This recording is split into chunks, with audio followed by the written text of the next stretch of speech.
Okay, first attempt to do one of these little explaining videos. So, I thought today to start I would talk about Marx, Karl Marx, and the critique of political economy. So, to start off, I'll say that there were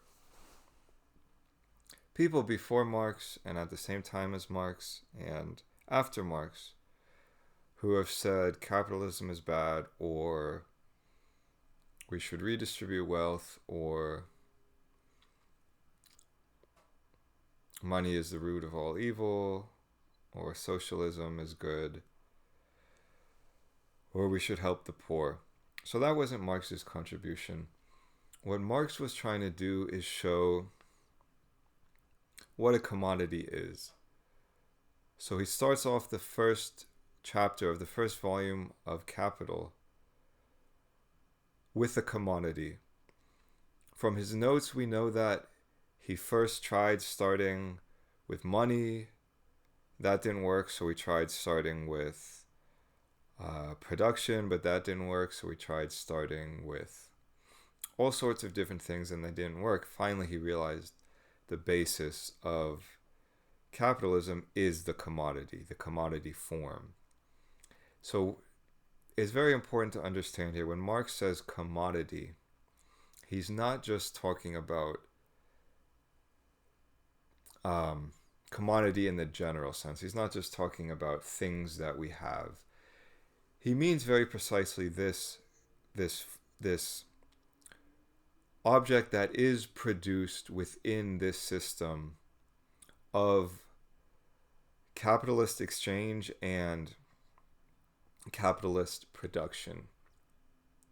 So,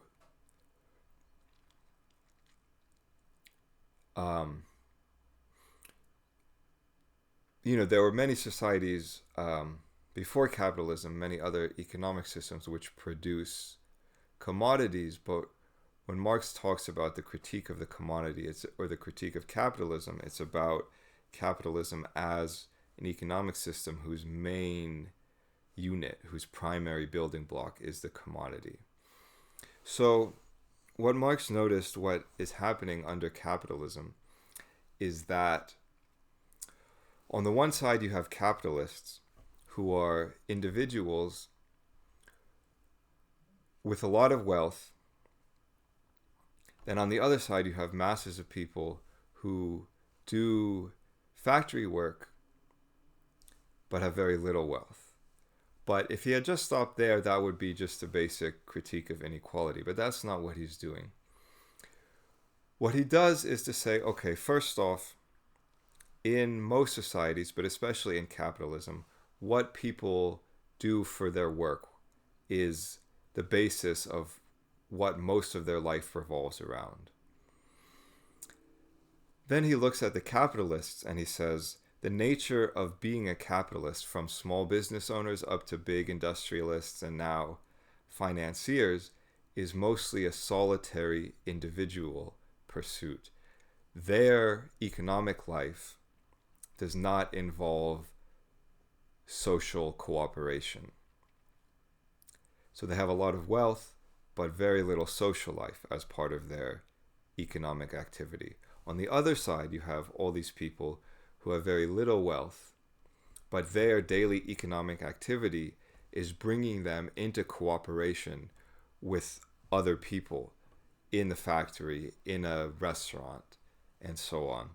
So that on the one side you have social production, that the more capitalism advances, the greater is the concentration of labor. So for instance, in St. Petersburg and Moscow, at the time of the Russian Revolution, there were factories that had 40,000 people working in them, big factory complexes.